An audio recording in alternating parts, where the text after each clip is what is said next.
Σαμιώτησα 30 φύλλα στην άμμο. Όταν θα ρίξω στο γυαλό, σαμιώτησα 30 φύλλα στην άμμο. Okay, I think everybody's in. Everybody's in? Yeah, I think so.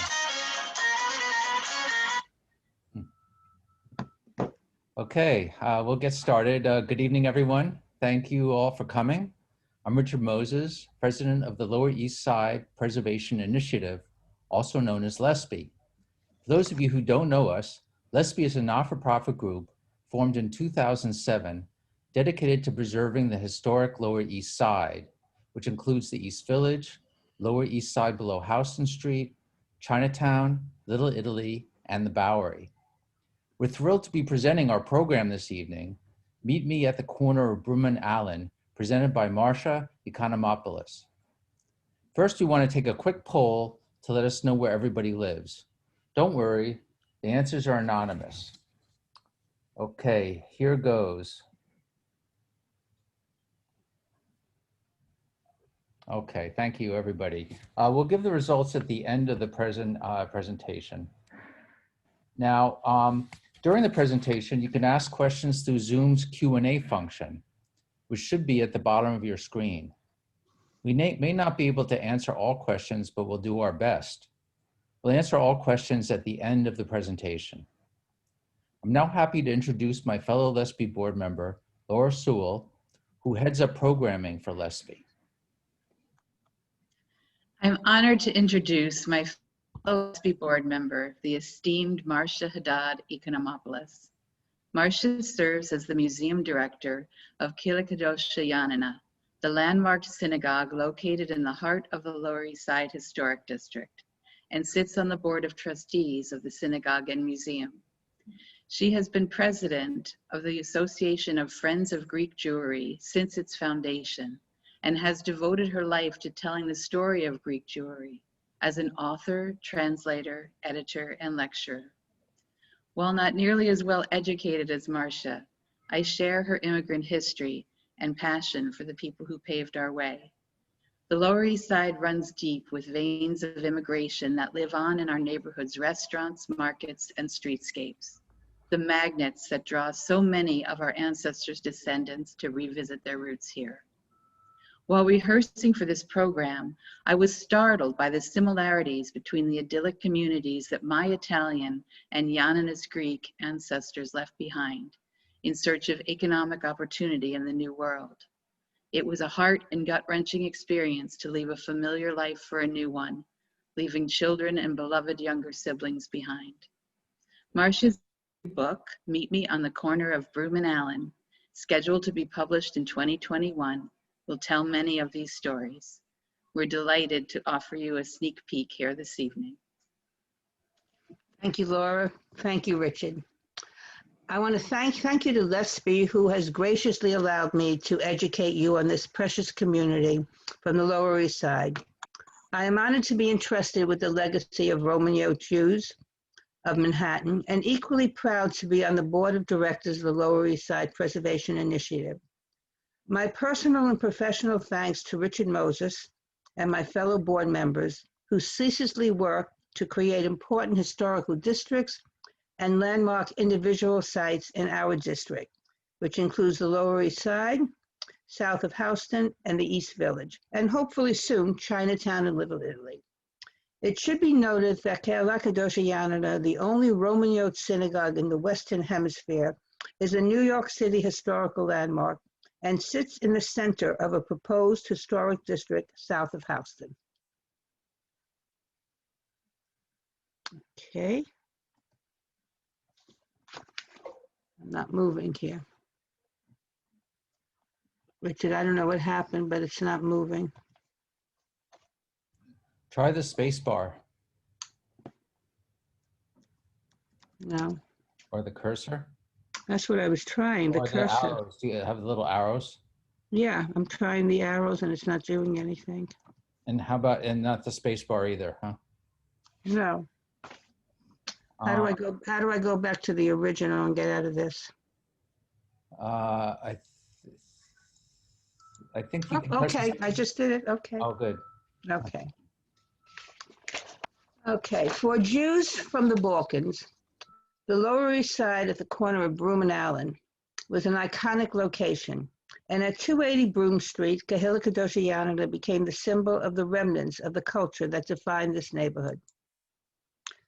Who were these Romaniote Jews? When did they come to the Lower East Side? Where did they come from? And what did they share in common with other immigrants, and what made them different? This webinar will answer these questions, plus discuss what their life was like, examine why they left Greece and came to the United States, and we'll look at their voyage and highlight their route and what they experienced. Finally, we will look at their life in New York City and examine their legacy. As you can see from this photo, this was taken before 1913, when Janina became part of modern Greece. Before that, it was part of the Ottoman Turkish Empire for 480 years. So you can see by the clothing, very much adapted and taken from their fellow Ottoman Turkish citizens. Romaniote Jews have the longest continuous Jewish presence in what is now Greek soil, going back to the time of Alexander the Great, the 4th century before the Common Era. The term Romaniotes was coined in the 4th century of the Common Era to define Jews who lived in the Eastern Roman Empire, the Byzantine Empire. These were Greek-speaking Jews, and this is written in actually Byzantine Greek, where there was no separation between the words, no punctuation. And here lies Primitiva and her grandson. May they sleep in peace. This was actually taken off a catacomb outside of Rome because the language, the lingua franca of the Mediterranean at that time was not Latin, it was Greek. Romaniote Jews lived for 1100 years in Byzantium and then under the Ottoman Turkish Empire for another 480 years. These influences affected their language, culture, dress, and foods, and distinguishing them from Sephardic Jews and Ashkenazi Jews. Like most immigrants in the early 20th century, they came over in the hulls of steamships. Unlike Ashkenazi Jews, they were not fleeing persecutions and pogroms, and unlike traditional Sephardic Jews, they, in most ways, were indistinguishable from their non-Jewish neighbors.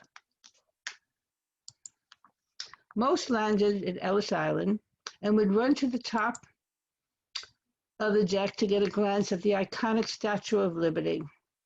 Most of the Jews of Janina departed Greece from the port city of Patras. This is the iconic Statue of Liberty, of course, and this is the port city of Patras. After 1906, before then, awaiting the opening of the Corinthian Canal to accommodate steamships, they left from a port in Albania, Vlore. The Patra-New York journey took 3 weeks.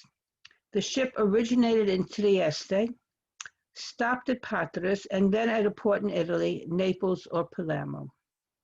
The journey must have been both frightening and fascinating for these insular Jews, most of whom had never been outside of Janina. These Greek-speaking Jews would see Jews from other lands who spoke strange languages, Yiddish, Italian, German, and Ladino. Because of the language differences, there were often errors on the ship manifest. And since the info at Ellis Island was taken off the ship manifest, many blame Ellis Island for what they considered errors and name changes. There were other errors, I'm putting this in quotation on the manifest. Age. Very often men would lie to make themselves either too young or too old to serve in foreign armies that they didn't want to serve in. Occupation. Once they found out that they were looking for tailors in the New World, everybody became a tailor. There were also judgments on the part of those filling out the manifest. They considered the immigrants illiterate. They couldn't speak the same language. Now for women, Greek Jewish women of that period, they were illiterate. Education was not offered until 1905 by the Alliance, and then they would learn French and sewing. The men would have secular studies, but there was no man coming from Janina that was illiterate. He could read Hebrew to have his bar mitzvah. He could understand and speak Greek fluently, and he knew how to keep his books. The world they left behind was so different from the world they found here.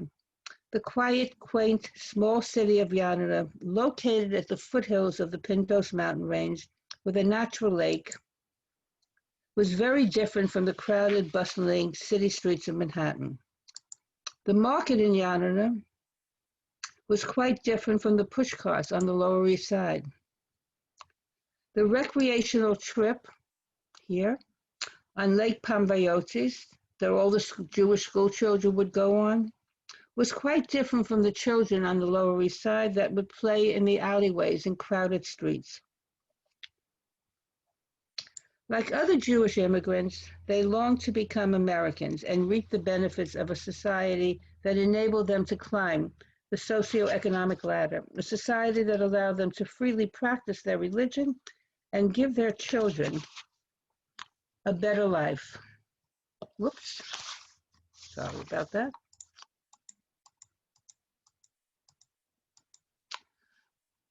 The difference is, though, look, this is the Castro inside the city of Janina, where many of the Jews lived. It was a fortified area. It was not a ghetto. Cobblestone streets, compared to the tenements that they would live in when they came to the Lower East Side.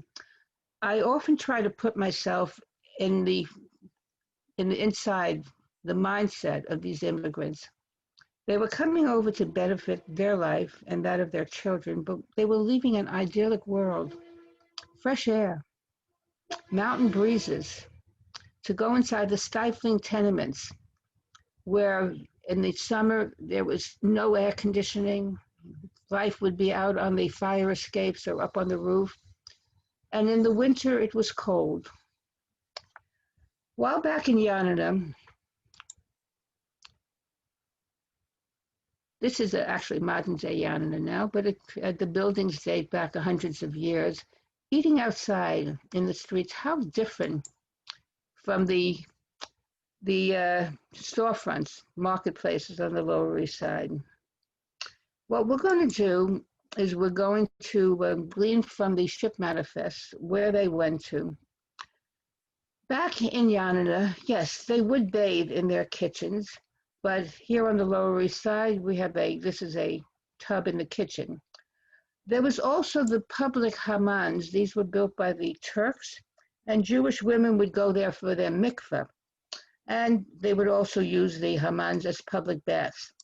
Where here on the Lower East Side, there were free public baths. There was one at 133 Allen Street that I'm sure our community frequented. And this is still located there. You can still see some of the signage or what's left of what the baths looked like at 133 Allen Street. I'm going to go through some of these early immigrant families, when they came, why they left, and where they went to. This is a beautiful family photo of Lulu Moises and 2 of her daughters and 4 of her grandchildren. The first immigrant to arrive from Janina, forgive me, I don't know how to go back now, so I have to just leave it the way it is.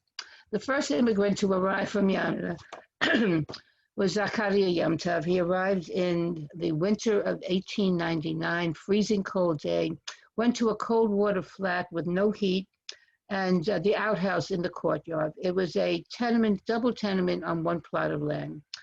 He married into a beautiful family. I was able to interview his last surviving daughter when Estelle Yom Tov was 100 years old. And it seemed that it wasn't the idyllic existence that most immigrants, most people think that immigrants have. Her father changed jobs quite often. Estelle blamed the fact that she never married because he could not get together a dowry, there was no need for a dowry in the United States. That was also one of the reasons so many of these Jews came to the United States. Now, Zakaria Yom Tov, on his ship manifest, he's 25 years old, and that's important to note the age. The Ottoman Turks were having forced conscription into the Turkish Empire. In 1899, Canada was still part of the Ottoman Turkish Empire, and it would be until 1913. You were able to buy your way out of the Ottoman Turkish army, but each year it became more expensive, and it seemed the cutoff year was 25 when it became exceedingly expensive. So Zakaria left. He left from a port in Albania, Vlori. He's listed as Turkish, even though Jews were not given citizenship in the Ottoman Turkish Empire. And it's interesting, on many of the ship manifests and on the census records, you can have a husband list himself as Turkish, the wife list herself as Greek, where they came over on the same ship from the same city. It was just how you identified yourself. The world was changing. My grandfather used to say he went to sleep a Turk, he woke up a Greek. Now, Zakaria Yomtov, he's described as a 25-year-old laborer going to 11 Madison Street. In the space where you're to put who you're going to, my heart went out to him. He wrote no one. There was no one from the community there. He had an address to go to. We don't know why that address was chosen, but that's where he went. We don't know who he went to. There was no one that he knew.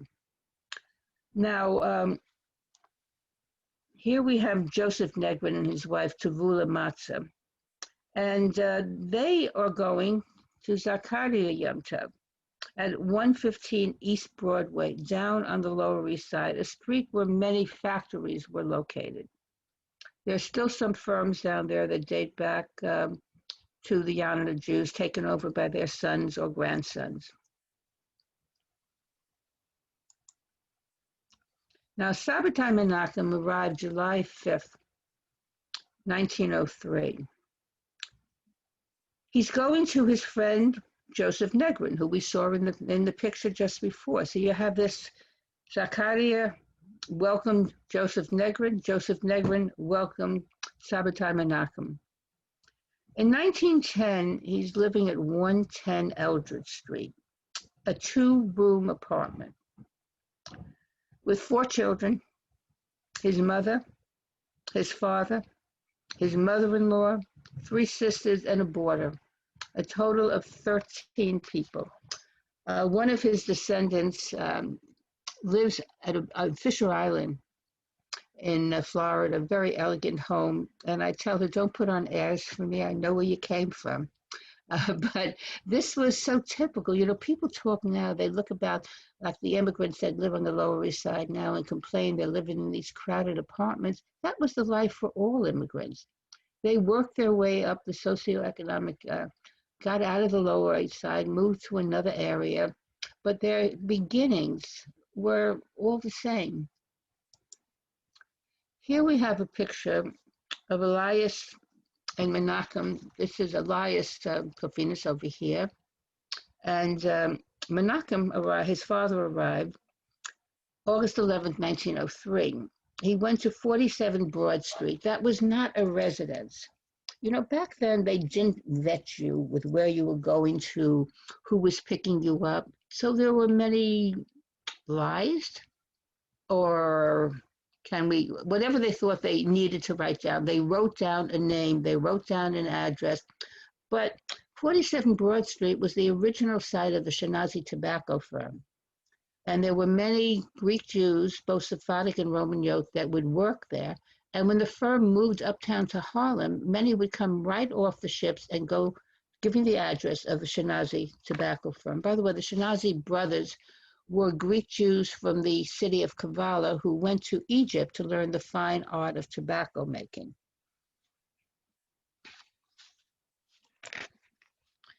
One of my favorite pictures. This is Isaac Cohn and Elias Kochimero, and you can see how Greek they are. You know, you got the bouzouki. You got the bouzouki there, and Elias came over December 5th, 1903. He was the first member of the 11 siblings of the Kochimero family that came over. One family stayed behind in Greece and unfortunately got destroyed in the Holocaust. But most of them came over between 1903 and 1919. Elias was living at 94 Rivington Street with his wife Speranza and his first child Jesula in 1910. This is the Colchomero family. And this is Leon Colchomero, who was instrumental in establishing the synagogue, the sisterhood, and the brotherhood, the burial society. And Leon Colchomero was an older brother of Elias Colchomero. In Janina, the oldest son had the responsibility of taking care of their aging parents. There was no senior home in Janina until finally, after half the community immigrated between 1903 and 1924, there was a need to take care of the elderly. But before that, it was the responsibility of the children. So the oldest son was Mattathias, and he stayed behind to take care of his family. The next son was Leon, or Judah Colchomero, who was really the pioneer. He would meet the ships. There was one ship manifest where there were 40 people on the manifest, all going to Leon's two-room apartment at Allard Street. There was no cross-referencing at all. As long as you had someone to pick you up, someone to account for you, you weren't going to become dependent on the welfare of the United States, and you had no noticeable diseases. That's all. That's all that was important. Leon did well for himself, and this is his family here. Leon made his living selling in textiles, as did most of the Janina Jews. And 3 of his grandsons sit on our board of directors at Kehila Kedosha Janina. Elliot, Jesse, and Leonard Colchomero. Now, Julia Colchomero, who was Leon's wife, she went back to Greece to bring 2 young sons back with her. It must have been so hard for her in those 2 years when she was here in the United States and her sons were back in Greece. She went back to bring them to the United States and is going to the same address, 94 Allen Street, in 1906. She's also with her mother-in-law at that time because her father-in-law, Jesula Colchomero, had passed away, so she's traveling with her mother-in-law, Rachel. This is Avasai Ganis in the picture here. This is Avasai. And actually, his mother was a Colchomero, Danula Colchomero. And in this picture, he's with his 2 brothers, Jacob and Matthew, his mother, and his mother is holding on her lap little Dina, who unfortunately perished at the age of 4. You know, there were childhood mortality was a fact of life at the beginning of the 20th century, the latter part of the 19th century, the beginning of the 20th century.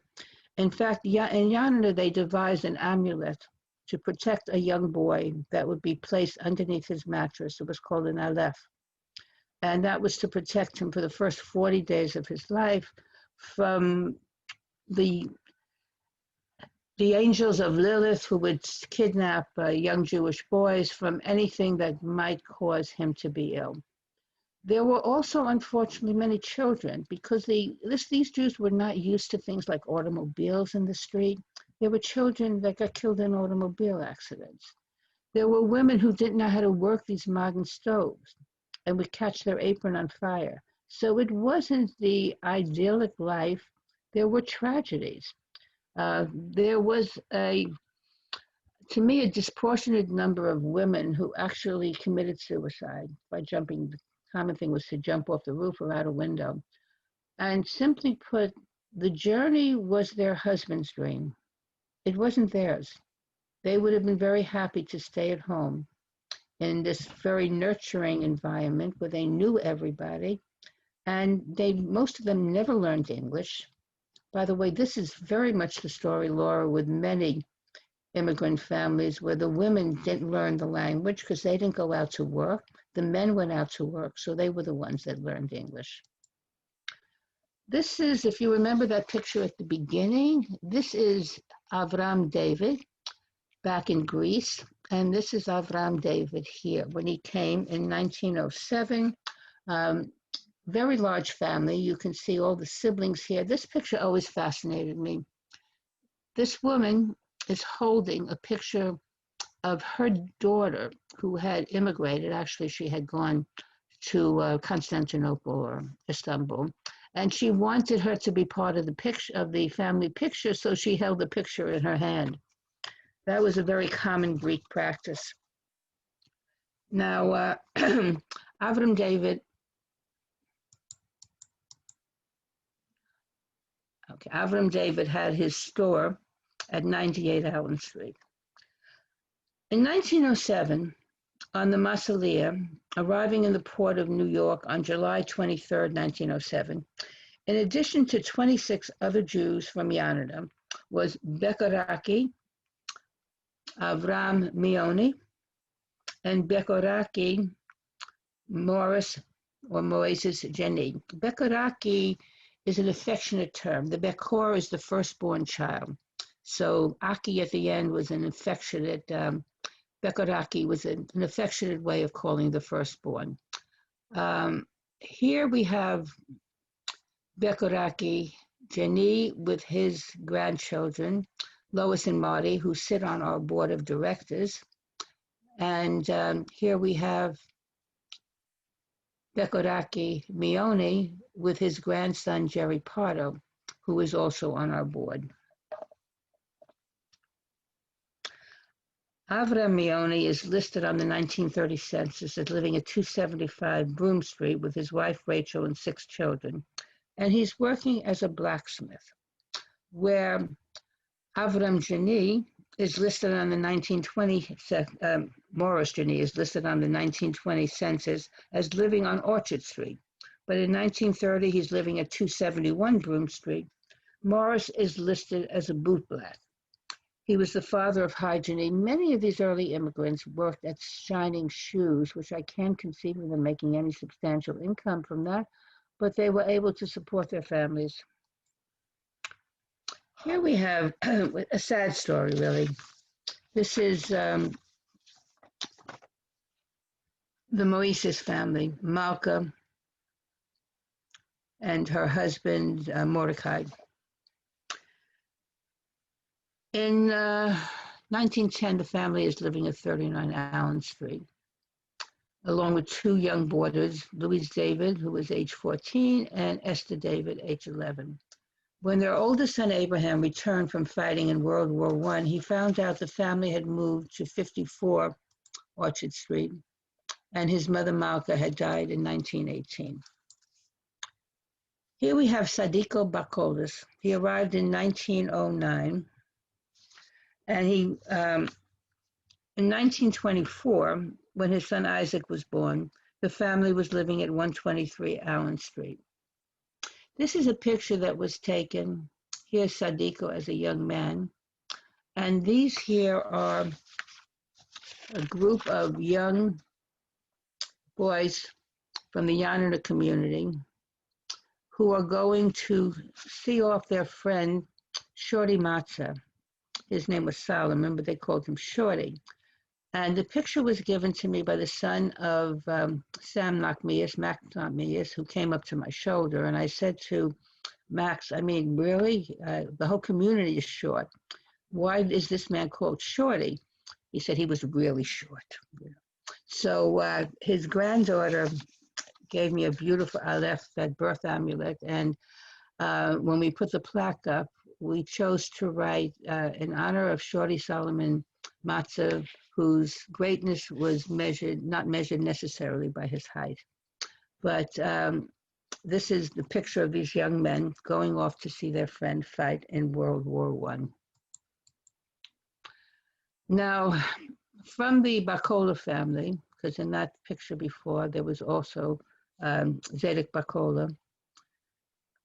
His grandson, Simon, died at the Battle of the Bulge in 1945. And this is Simon over here and his tombstone, which is out at Pine Lawn in Long Island.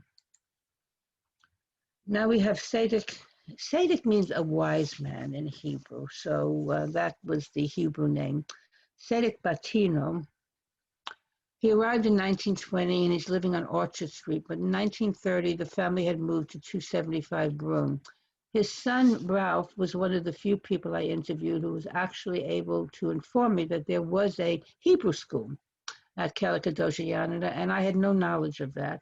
And he was old enough to have actually gone there. It was only open for a short period of time. September 2nd, 1913, Sam Nachmias arrived. This is Sam here. We saw him in that former picture when he was sending his friend off to fight in World War I. He first lived at 98 Allen Street before moving his family to 279 Broome Street. And like the Allen Street Park was an iconic place to take a photo. I wish they had left those beautiful benches there and not put those tacky plastic ones that they have up now. But this is the Nachmias family, and they sent two young sons off to fight in World War II, Isaac and Pat. And one of the sons was actually taken as a prisoner of war. This is the picture of the young Greek men seeing Shorty Matzah off to war. Very elegant wedding photo of Ezra and Bertha Cohn. They came over in 1913. Ezra is actually the nephew of Avram David, who had the shop at 98 Allen Street. And Ezra and his family established their own textile company called C&C, or Cohn & Cohn. In 1913, he was living at 63 Delancey Street. I apologize to my friends who are descendants from Mattathias. It seems this picture is an embarrassment. He sold ladies' underwear in the background there. He came over in 1913, and in the 1915 census, he's living at 60 Allen Street. Chaim Addis arrived on August 9th, 1916, and he's going to the Calef brothers on Christie Street. The family lived at 275 Broome Street, and this photo here is his son, his grandson actually, Nisim Addis, who died at the Battle of the Bulge, January 22nd, 1945. And here's Nisim, sorry about that, I don't know how to go back up. That was Nisim. Does anyone know how I can go back? I guess not. Okay. Nisim was the shortest man to enlist in the United States Armed Forces. And his friend Maxine Negrin told him to stand on his toes. He got in, and he died at the Battle of the Bulge in January of 1945. Marcia, when you right-click on the mouse, I think you can do previous slide. See? Previous. There, yeah. Okay, there it is. Okay. This was one of my inspirations for when I did the exhibit, Our Gang. There was one of the women from the community started a community newsletter called Our Gang, where she would tell the stories for men who had gone overseas, if people heard from them, if there were letters, what they were doing.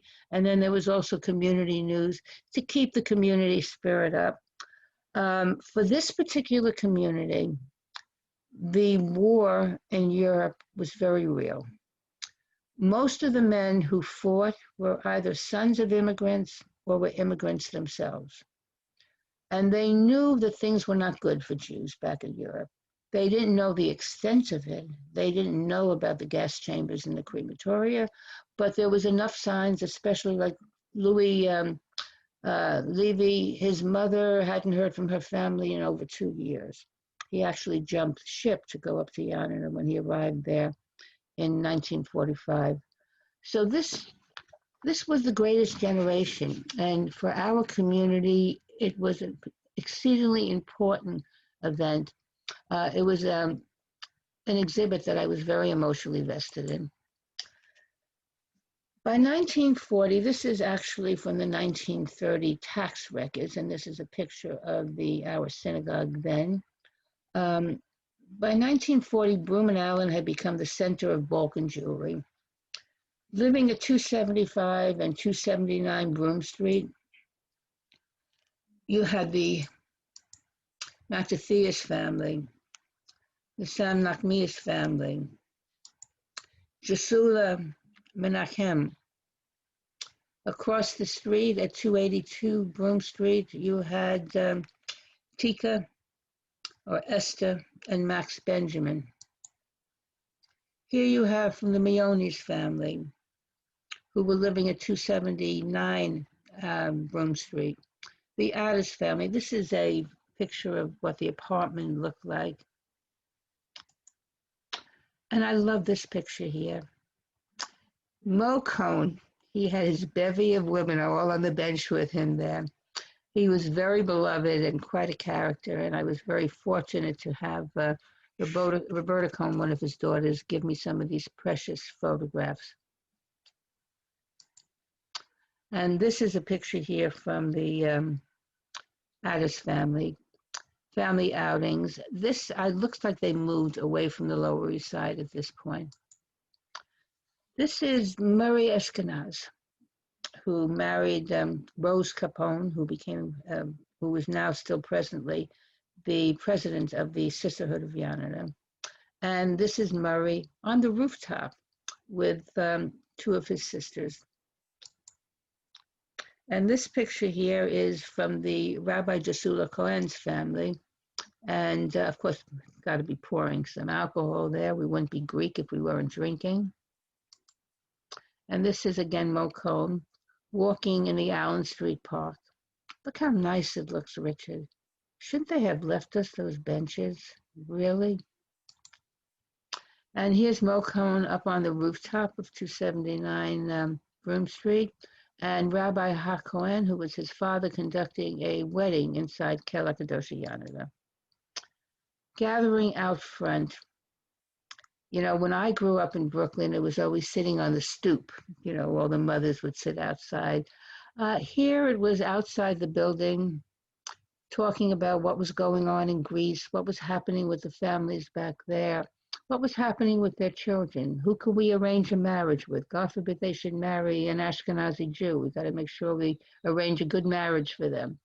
And among the early immigrants, most of the marriages were gently arranged. It wasn't like back in the old country where you had no choice and didn't even they knew each other because it was a small community. But the women had very little choice in who they married, and the marriage was arranged by their fathers and their brothers. But here in the New World, they tried to keep the community together. Among the first generation, most of their children married other Romaniote Jews. By the second generation, there were those that married outside, initially Sephardic Jews, and then Ashkenazi Jews, and then there were some who married outside the religion. This community was very proud of who they were. They were proud of being Greek. The communities around them, the Ashkenazim, did not even think they were Jewish because they didn't speak Yiddish. They were put down by their Sephardic brethren because back in Greece, the Sephardim were much more cultured. The irony of it is our synagogue, the Romaniote Synagogue, is one of the few synagogues that remain from Balkan Jewry on the Lower East Side.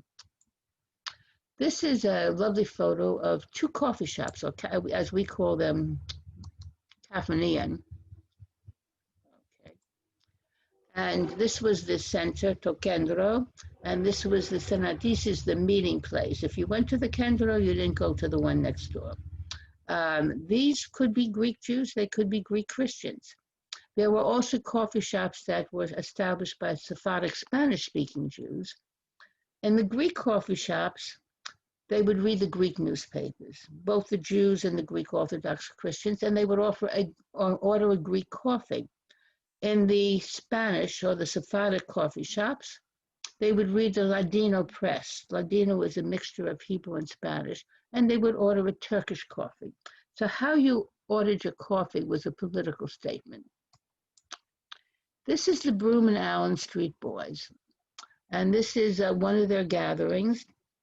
This is taken in 1940. This organization was originally established to provide fresh air for young boys growing up on the Lower East Side. They would send them up to the mountains. Not the daughters, they were not to be trusted outside of the sight of their mothers. They were going to send them up to strangers in the mountains. But the young boys went up. The organization still exists. It now provides scholarships to help them in education. And the scholarships are not based on financial need, they're based on academic achievement. Another organization that was established by these Greek Jews from the Lower East Side was an organization called the Pashas. Pashas were Ottoman, part of the Ottoman government. They would be oversee a certain area. Famous Pasha was Ali Pasha, who oversaw Yanina and the surrounding areas of Epidus. The Pasha is like prince, so the Jewish mothers would call their sons Pasha. I actually thought that was my younger brother's name because he was always called the Pasha. Came as a shock to him when he went to school to find out that he was no longer Pasha. This is another picture. It was established in 1957. It's no longer in existence. Unfortunately, in the last couple of years, they disbanded. These photos are taken from some of the Pasha events. This is down in Florida, where they would have an annual reunion. Now, Maxi Battino, who passed away close to his 100th birthday a couple of years ago, Maxi Nachmias, who's also no longer with us, Saul Matzil, and Mickey Calderon. And Saul is still with us, but the rest have passed on. Most of these men, especially Ralphie Battino, probably couldn't walk without their bastoni, their cane, but put them on the dance floor and they would dance away to their heart's content, especially if we played Samyotisa. At the end, everybody would wave their handkerchief. It wasn't over until we waved our handkerchief. There was a special song that was played, and the women, some who were more agile, would get up on the tables and dance. We're still on the Lower East Side. Excuse me, we're very proud. We used to say that we were in continuous function. Unfortunately, due to the pandemic, we've had to close for services. We will be opening for occasional services. And the museum, we've made the decision to stay closed through the winter until we see what happens in the spring. But I'm so grateful to be able to do these presentations and educate people on our community.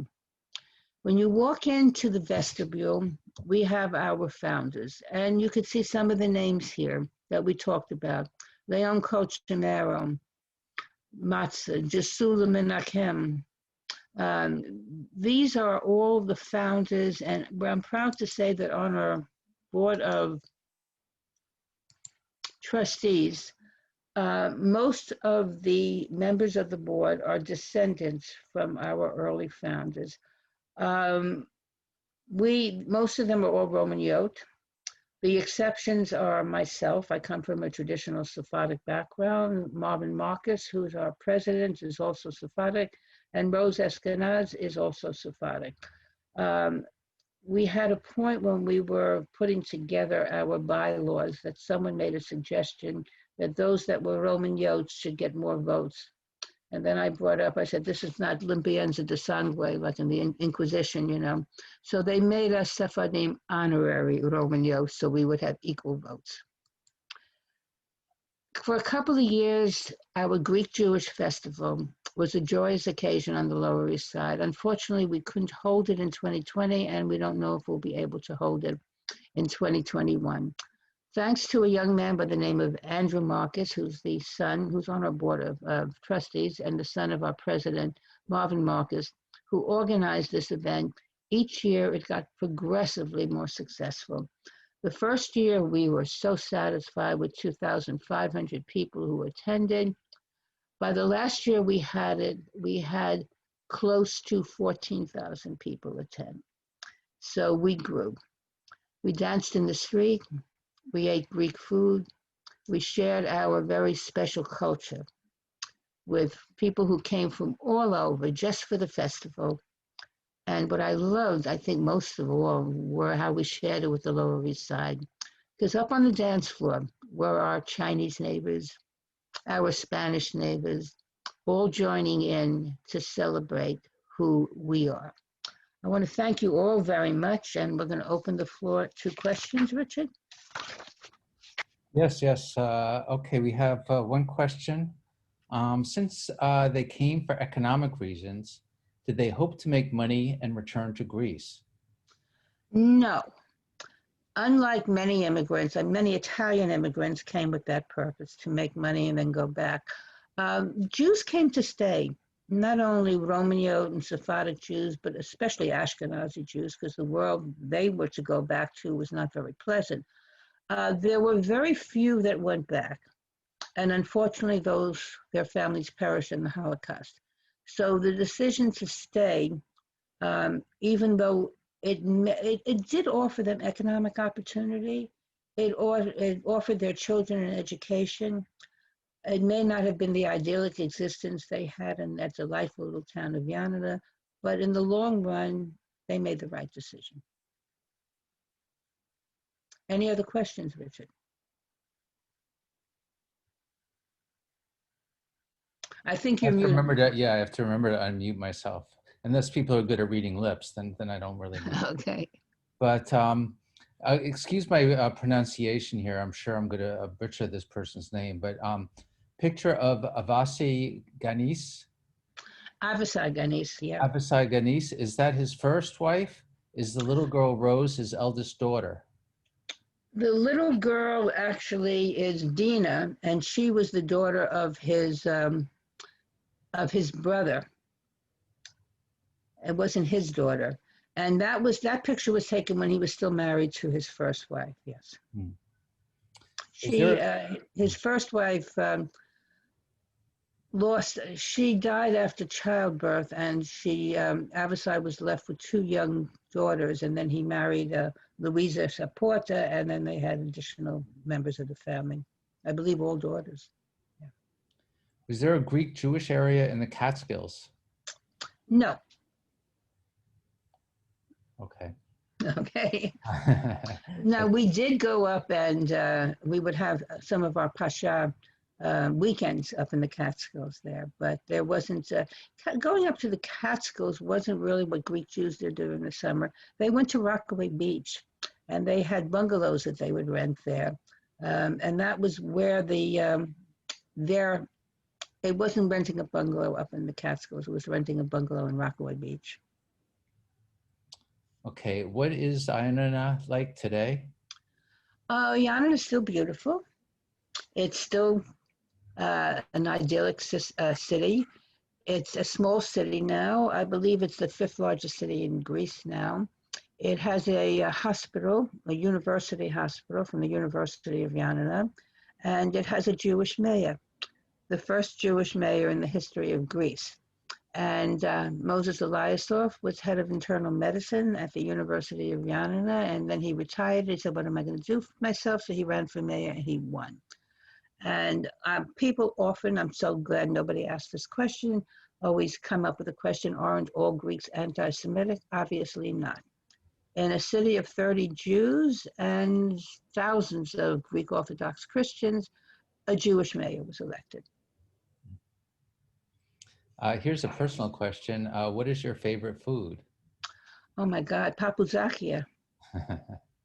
Papouzakia means little shoes, and you scoop out the eggplant, you chop up the eggplant, put it back in, and then there's a bechamel sauce on top. That's like a cream sauce. So those that practice kashrut have to make a choice whether they're going to forego the bechamel sauce or they're going to forego the chopped meat that's mixed in with the eggplant. But when I go to Stamatis in Astoria, I'd be sure to pre-order my papouzakia because they run out of it. It's delicious. How big is the community today? Where? I guess the Greek Jewish community, I'm assuming in New York, in the city. Okay, well, the Jewish community in Janina, there was only 30 individuals there. In all of Greece, there are 4,500 in an overall population of 11 million. In New York, most of the New York community moved out of the New York metropolitan. Well, actually, they're still in the New York metropolitan area, but not necessarily on the Lower East Side. They moved to the outer boroughs. They moved to Connecticut and Massachusetts and Westchester and New Jersey. And there's a whole community that lives down in Florida now, like around Delray Beach. That's around the communities around there. We have a newsletter that goes out to about 4,000 families in the United States, most of which have at least one family member that comes from the Greek Jewish world, predominantly Romaniote. And then we send about another 400 overseas. Is there Because there are interaction? Romaniote Jews that live throughout Europe. Excuse me? Excuse me? Oh, I'm sorry. Did you finish the question, or should I go on to the next one? I wasn't sure. Go on to the next one. Okay. Oh, okay. Is there interaction between the community in New York City and in Greece? Is there a lot of interaction today? Yes, there is. Yes, there is. And, you know, most immigrants, well, it depends. Most Jewish immigrants really don't keep a strong connection to where their families came from because it wasn't a very pleasant experience. Italian immigrants will keep that connection, go back to Italy and see the villages where their families came from. Greek Jews, especially Romaniote Jews, want to make that pilgrimage back to Yanina. And I run annual tours. This is the first year in like 24 years I wasn't able to do my tours. And most of my participants are descendants of Yanina Jews, although I do have those that are descendants from other Jewish communities in Greece. The only way I can describe it, when Jews are approaching Israel, their eyes start to tear up. When Greek Jews from Yanina sit down in Yanina, they'll literally bend down and kiss the ground. They all have these stories of their grandmothers washing the clothing in the iconic lake, which you're not going to wash your clothing there now, but it was passed down through the generations. Like Ashkenazi Jews passed down the story of pogroms and persecution, these Jews learned the stories from their nonas, their grandmothers, about the beautiful life that they had in Yanina. And so they want to go, they want to visit, they want to see. We've got a very close connection with the Jews of Greece. We had a couple of years, the head rabbi from Athens came and at the time he was 26 years old, he's now 30. And he came and he gave a sermon from the beamer of our synagogue and was at the Greek Jewish festival and danced in the streets. He loved it. Was there a specific event that started the Romaniote immigration? From Yanina? Well, you know, it was basically economics. At that time, the community Greece has never been a wealthy country. And a lot of these small cities, small villages, there was very little economic opportunity. Greece had the law of inheritance, every child in the family inherited equally, both daughters and sons. But if you had a large family of 11 children, how was a young man going to start out in life? So that was one of the impetus to come over to economic opportunity. The women also had very little opportunity as far as education. And but it wasn't one event. You know, what happened at the end of the 19th century, all of a sudden immigration became more popular. And once the word got out that there were opportunities here, more came over. There was a very enterprising ship company in 1906 that cut the fare in half. And what happened is the number of immigrants that came over from Yanina at that point was double, triple what would be on other ships. I think that lasted from 1906 to 1907. But there wasn't one incident that happened that caused them to come. 279 Broome Street, Meone's family, who was in that photo? Let me go back.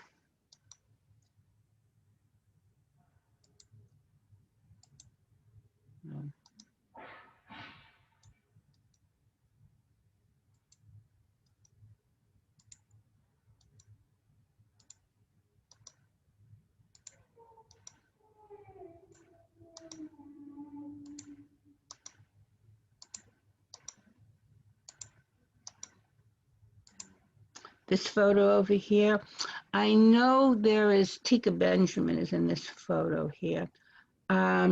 I don't remember. If anyone is out in the audience and you could recognize anyone who's in here, please email. My email address would be at the end of this slide presentation. This one looks like she's a Kofina. I don't see any of the Mionis family here. Please email me. Let me know if you recognize anyone. I know this is Tika Negrin's grandmother, Tika over here. We name our children after our parents, which I think is a marvelous thing, to honor our mother and father. Are there movies about Greek Jews you would recommend to learn the history? Well, there's one an excellent one that was made a number of years back, The Last Greeks on Broome Street. If you get in touch with me, I can give you the filmmaker's website and you might be able to get that.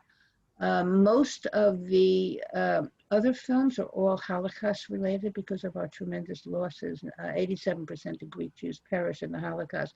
So there's an excellent film called Trezoros about the Jewish community of Kastoria. There's one called At the Foot of the Acropolis by Laura Zell, which is a true story of her family and how some survived and some perished. And then Isaac Dostis did a number of films like Farewell My Island, about Corfu. Get in touch with me and I'll tell you what we have in stock and if you're interested in any of them. We only have time for a couple more questions. So do you have an archive in your community? You're looking at my archive now. It's here on my computer. No, we have, my office is the size of a closet. I mean, we lovingly call it my office, but it doesn't hold very much. And what I did very early on when I took over as museum director was professionally scan all the photographs. So we have thousands of photographs in our photo archive. I also have about 150 extensive family trees.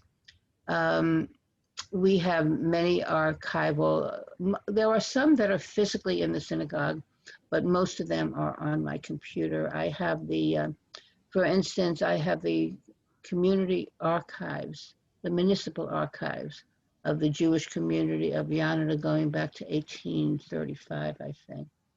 And so if any of you have family that comes from this community, certainly do get in touch with me and I'll help you as best I can. Is there a group of Romaniote in the Boston area? In the Boston area, yes. Sarah Cohn lives there. There's also a descendant from the Akos family, Mark. He lives outside of Boston. And I had a very moving experience. He and his cousin, who's also named Mark, we went to Greece with their wives and their children. And the Akos family, Rosa survived with her children, but her husband, Menachem, perished in the Holocaust.